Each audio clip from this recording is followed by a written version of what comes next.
और कई बार आप ये देखते होंगे कि हम कई बार भावनात्मक तौर पर, इमोशनल तौर पर हम टूट जाते हैं, टूटे हुए रहते हैं और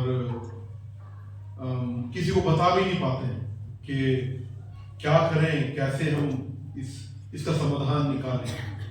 और वो बातें कई बार हम अपने तक रखते हैं, और जब हम अपने तक रखते हैं तो हम फिजिकली इमोशनल हेल्थ में हम गिरते चले जाते हैं। और उसका कारण ये भी कारण होता है कि लोग डिप्रेशन में चले जाते हैं, मानसिक तनाव में चले जाते हैं, जब उनके इमोशनल हेल्थ पर जब अटैक होता है, इमोशनल हेल्थ पर, भावनात्मक हेल्थ पर जब हमला होता है। और वो अलग अलग चीजें हो सकती हैं, अलग अलग कोई चीजें हो सकती हैं जो हमारे भावनात्मक हेल्थ पर हमला करती हैं।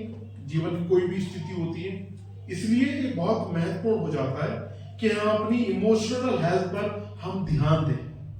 बहुत महत्वपूर्ण है, क्योंकि जब हम अपनी इमोशनल हेल्थ पर हम ध्यान देंगे तो उसका मतलब है कि हम अपनी प्रार्थना के जीवन को बहुत गंभीरता से लेंगे, वचन को बहुत गंभीरता से लेंगे, सुसमाचार को बहुत गंभीरता से लेंगे, अपने आप अपने जीवन में पाप को बहुत गंभीरता से लेंगे, अपने जीवन में पवित्र जीवन जीने को लेकर बहुत गंभीरता से लेंगे। तो जब इमोशनल है, जब अटैक होता है, जब हमारे जीवन में भावनात्मक हमले होते हैं, अलग अलग प्रकार से, अलग अलग रूप में जब हमले होते हैं, तो फिर हम पर अटैक करते हैं। थोड़े समय तक हम ऐसे हो जाते हैं, लेकिन हम क्योंकि हमारा इमोशनल हेल्थ हमारा स्ट्रांग होता है, हमारा भावनात्मक हमारा जो है स्वास्थ्य है वो स्ट्रांग होता है, तो हम पर वो उतना असर नहीं डाल पाता जितना असर वो डालने के लिए हमारी लाइफ में आया था। और उसका एक जो हमारे पर अटैक होता है, हम गाना गा रहे हैं, शैतान पावर, यूजलेस पावर, हम गाना गा रहे हैं, शैतानी मैं आगे आगे तू पीछे पीछे। हम शैतान को हल्के में नहीं ले सकते, हम उसको हल्के में नहीं ले सकते। लेकिन ये भी ध्यान देने की जरूरत है कि हमारे साथ जो है उसके आगे वो कुछ भी नहीं है, वो कुछ भी नहीं। हमें उसके हमलों से सावधान रहने की जरूरत है, हमें अपना अवेयर करने की जरूरत है कि भी कैसे वो हमला कर सकता है और कैसे हमको बचना है। और उसका जो हमला जो होता है, इतना याद रखें, उसका हमला किसी सिर्फ इंडिविजुअल पे नहीं होता, व्यक्तिगत तौर पे नहीं होता, उसका जो हमला होता है पूरे परिवार पर होता है, पूरे परिवार के ऊपर उसका हमला होता है। किसी न किसी तरीके से वो परिवार को, फैमिली को वो परेशान करना चाहता है, वो डिस्टर्ब करना चाहता है।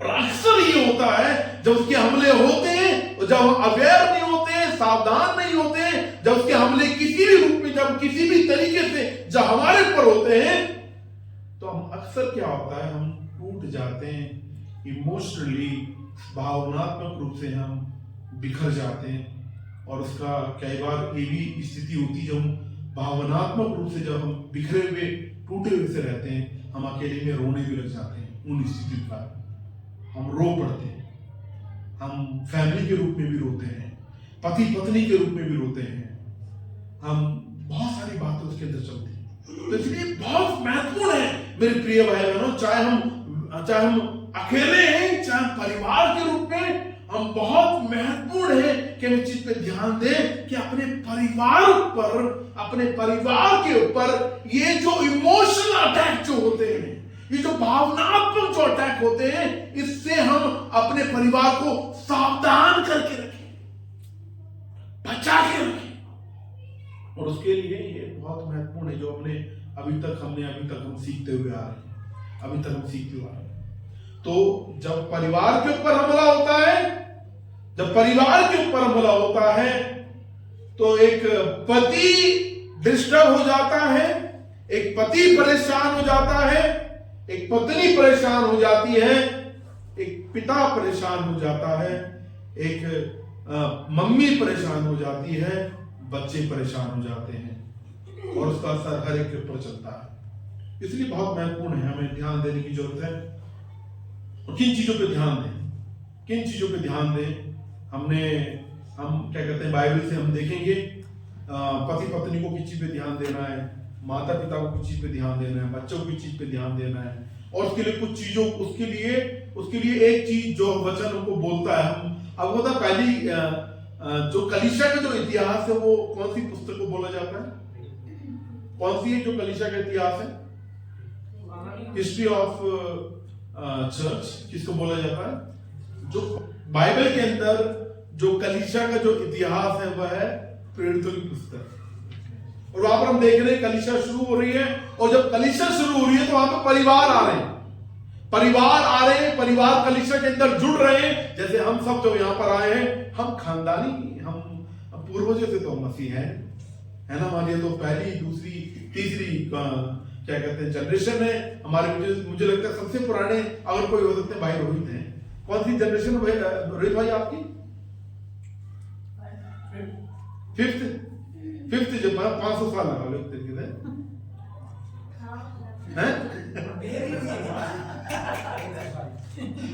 100-150 साल लगा, ठीक है। 100-150 साल से भाई के जो परिवार के अंदर वो मसीह परिवार होकर आ रहे हैं।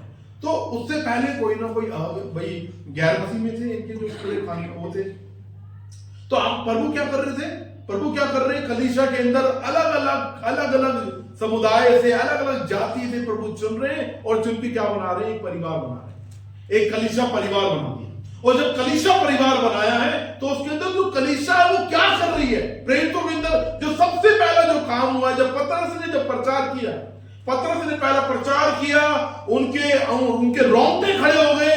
जैसे भाई बनिश के जब दुष्ट आत्मा ने बोला तो उनके रोंगटे खड़े हो गए। या हमारा जो पहला जब ऐसा एक्सपीरियंस होगा दुष्ट आत्मा के साथ हमारे रोंगटे खड़े हो गए होंगे। तो ऐसे ही जब इन्होंने प्रचार सुना, कलीसिया के भाई उन लोगों ने प्रचार सुना तो उनके रोंगटे खड़े हो गए, पूछने लगे हम क्या करें? पतरस ने बोला पश्चाताप करो, और कलीसिया बन गई। कलीसिया बढ़ती गई, और यहां पर कुछ चीजें जो कर रही है जिसका असर जो है परिवार के ऊपर होता है, उसका असर परिवार के ऊपर होता है। जब कलीसिया के जो परिवार के अंदर आने वाले लोग, कलीसिया के अंदर आने वाले लोग जब इसके ऊपर ध्यान देते हैं, तो देखिए मेरे साथ निकाला है प्रेरित तो उसके पहला अध्याय, दूसरा अध्याय 42 पद। और वे प्रेरितों की शिक्षा पाने और ठीक है। तो यहाँ पर जो कलीसिया के अंदर लोग आ रहे हैं, चाहे व्यक्तिगत तौर पर आ रहे हैं या परिवार के तौर पर आ रहे हैं, ये जो अब कलीसिया एक परिवार बन रहा है। कलीसिया एक परिवार है। हम हमेशा क्या बोलते हैं कि हमारे कितने परिवार हैं? हमारे कितने परिवार हैं? 2 परिवार हैं। एक परिवार जिसमें हम रहते हैं, हम जॉब पर जाते हैं, वापस आके रहते हैं, बच्चे स्कूल जाते हैं, वहां पर आके रहते हैं, पति पत्नी बच्चे और जो भी परिवार के सदस्य हैं, वो एक परिवार है। दूसरा जो परिवार है हमारा क्या है? कलीसिया है। क्या है? हमारी कलीसिया हमारा परिवार है। और कलीसिया जो परिवार है, प्रभु अलग अलग स्टेट से, अलग अलग जाति से चुनकर हमको एक परिवार बना दिए। और जब हमको एक परिवार बना दिए हैं तो यहां पर एक चीज जो उन परिवार को जो कलीसिया के अंदर आकर परिवार बन गए, कलीसिया के अंदर आकर प्रभु के परिवार बन गए हैं, कलीसिया के अंदर आकर प्रभु के जन बन गए हैं, प्रभु ने चुन लिया है। उनको बहुत महत्वपूर्ण है इस चीज पे ध्यान देने की कि वह शिक्षा प्राप्त करें, शिक्षा प्राप्त करें। बहुत सारे चैनल हैं शिक्षा प्राप्त करने के, बहुत सारे जरिए हैं शिक्षा को ग्रहण करने के, लेकिन वो जरिया जो क्या कहते हैं बाइबल आधारित है, उस शिक्षा को कलीसिया के अंदर प्राप्त करना। और कलीसिया के अंदर शिक्षा प्राप्त करने के कौन कौन से माध्यम हैं? हमारी कलीसिया के अंदर कौन कौन से माध्यम हैं? जब हम महीने में अपने घर में एक बार प्रार्थना रखवाते हैं, जब हमारी जो साप्ताहिक जो हमारी जो प्रेयर मीटिंग होती है वो होती है, और जब हम रविवार में जब हम आकर हम जो आते हैं शिक्षा वहां पर ग्रहण करते हैं वो होती है ना। जब क्या करते हैं हमारे घरों में किसी का जन्मदिन होता है, हम उसमें बुलाते हैं, एनिवर्सरी होती है, हम उसमें प्रार्थना करने के लिए बुलाते हैं।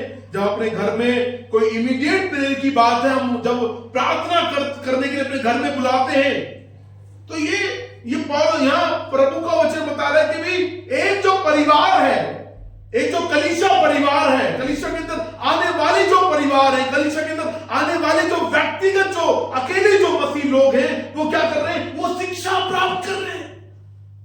गुण है उनके अंदर, लगन है उनके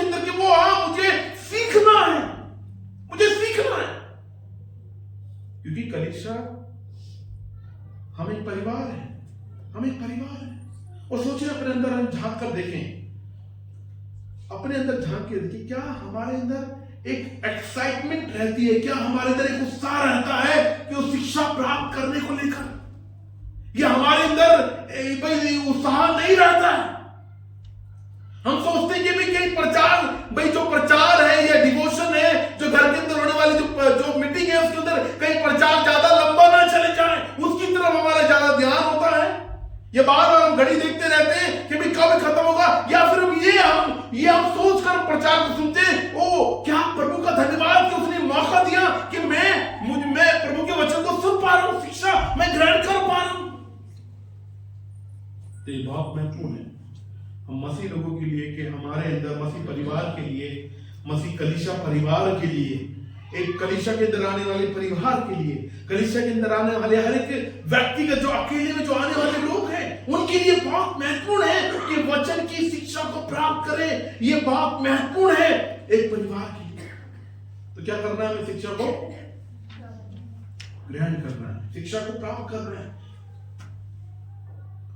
सोशल मीडिया भी एक जरिया हो सकता है, सोशल मीडिया के अंदर यूट्यूब भी एक जरिया हो सकता है जिसके अंदर हम अच्छे प्रचार है। जैसे पॉल वॉशर करके एक प्रचारक, अगर आप इंग्लिश सुनते हैं, जॉन मैकार्थर करके एक प्रचारक है, अगर आप इंग्लिश समझते हैं, ऐसे प्रचारक जो आपके वचन की एकदम सही शिक्षा देने वाले। हिंदी के अंदर हम देखें, क्या कहते हैं, पास्टर हर्षित हैं जो लखनऊ के अंदर सेवकाई करते हैं। अगर आप हिंदी सुनने वाले हैं, इतनी अच्छे उनके प्रचार हैं। अगर आप भाई हिंदी के अंदर देखें तो हमारे चर्च का यूट्यूब चैनल है, उसके अंदर भी आप थोड़े उसके अंदर भी आप अच्छे प्रचार सुन सकते हैं। उसके अंदर ऐसे बहुत सारे जरिए हैं यूट्यूब के अंदर कि जितना आप अच्छे प्रचार, अच्छी शिक्षा ग्रहण कर सकते हैं। लेकिन अगर आपके अंदर वचन नहीं है, आप पहचान नहीं पाएंगे कि सही शिक्षा है क्या नहीं। इसीलिए सबसे पहला जो माध्यम है सही शिक्षा को प्राप्त करके उसको बढ़ने का, वो है कलीसिया। कलीसिया के अंदर होने वाली जो भी साप्ताहिक मीटिंग है, कलीसिया के अंदर होने वाली जो भी प्रेयर मीटिंग है, वो एक जरिया है। तो एक कलीसिया परिवार के अंदर अगर हम इमोशनल हेल्थ को अपने स्ट्रॉन्ग करना चाहते हैं, भावनात्मक हेल्थ को अगर हम स्ट्रॉन्ग करना चाहते हैं एक कलीसिया परिवार के रूप में, ये बहुत महत्वपूर्ण बन जाता है कि शिक्षा प्राप्त करने को लेकर हमारे अंदर धुन होनी चाहिए। अच्छा ये बताइए, जब हम पौलुस के बारे में पढ़ते हैं इस प्रेरितों के अंदर ही, तो उसको जब यीशु मसीह को नहीं जानता था, उसके अंदर किस चीज की धुन? मसीह लोगों को सताने की। स्तिफनुस को भी पथराव करके मरवाने में उसका भी हाथ, पथराव करके, सोचो एंजॉय कर रहा था उस चीज को, जो मर रहा था दुख नहीं था उसके अंदर। जब लोगों को, लड़कियों को, औरतों को, बुजुर्गों को, बच्चों को बाल घसीट कर, पैर को बदवा कर जब वो लेकर जाता था, एंजॉय करता था, उसको धुन थी उसको। लेकिन जब प्रभु ने चुना उसकी धुन बदल गई। और उसकी धुन कौन सी हो गई थी? उसकी धुन कौन सी हो गई थी? सुसमाचार प्रचार करने की। आपको पता है जैसे ही प्रभु में आया वो शिक्षा प्राप्त करने चला गया। वो काफी समय तक वो शिक्षा प्राप्त करने के बाद, उसके बाद जो सेवकाई में आया जबरदस्त आया। वो गलत और सही शिक्षा के अंदर वो अंतर कर पाया। अगर गलातियों के अंदर आप पढ़ेंगे, जिसमें से हमने देखा था, वहां पर पतरस जो है डर रहा है। वो उसने देखा वो गैर यहूदियों के साथ बैठा हुआ है, और जब उसने देखा यहूदी लोग आ रहे हैं, पतरस डर के मारे वहां से अलग हो गया है।